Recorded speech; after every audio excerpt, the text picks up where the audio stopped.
California's Great America. Is it going to close? Well, yeah, eventually.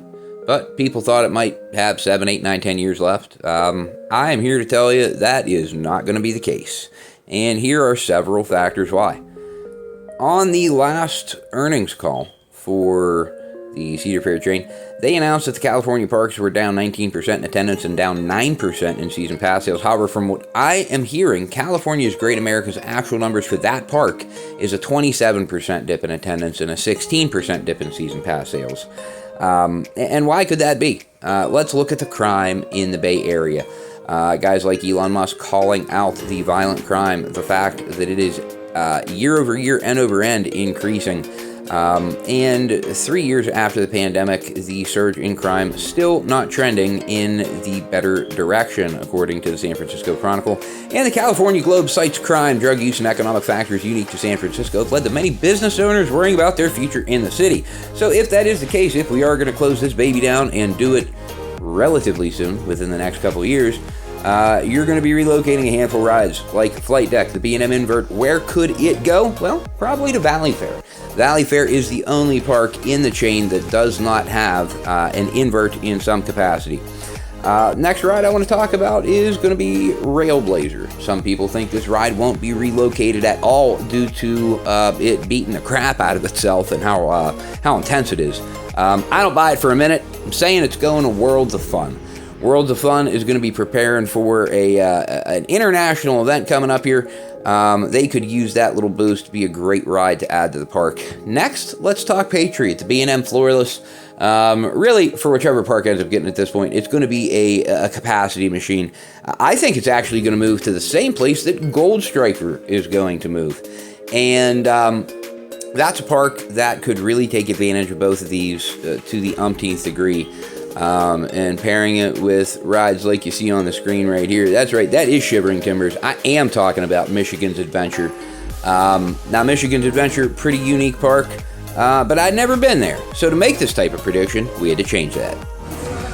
Well, I mean, for as many people that bash Michigan's Adventure, I mean, this is a well-kept, colorful, pretty well themed little park so far. Not 100% sure where all the hate comes from, but I don't know. Still gonna be here for a while. I guess something catastrophic could happen, but so far, guys, pretty nice little Cedar Fair park.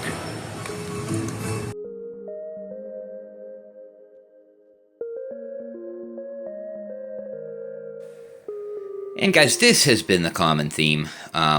It just continued. It's a beautiful park, and it's incredibly well kept, and I cannot emphasize that enough. Bottom line, this park is ready to handle more put through. And, when you add a ride like Patriot to be able to really increase put through, it takes stress off the rest of the lineup.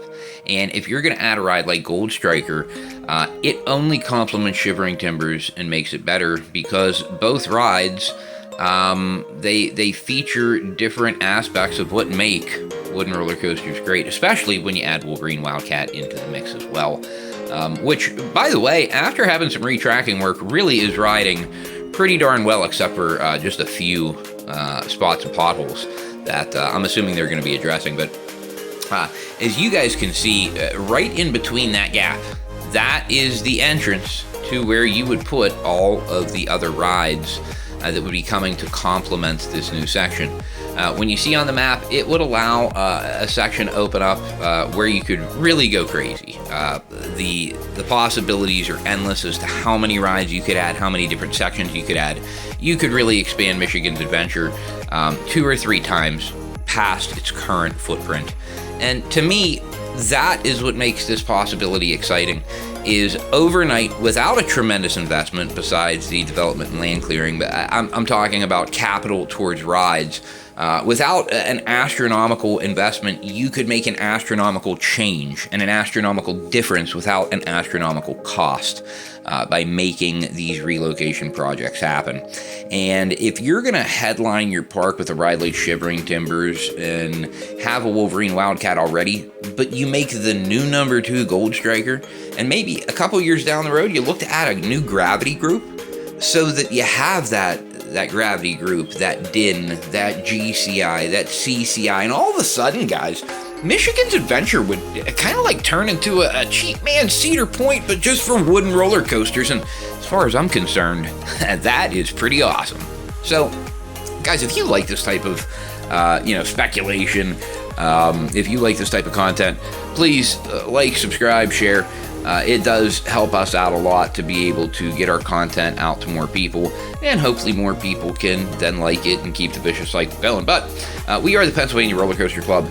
Please comment below. Do you think that we are onto something? Do you think that these destinations could be the correct destinations for these rides once Great America does close? And do you agree with me that we are sooner rather than later that CGA will close? Let us know below. Take care, guys. See you next time.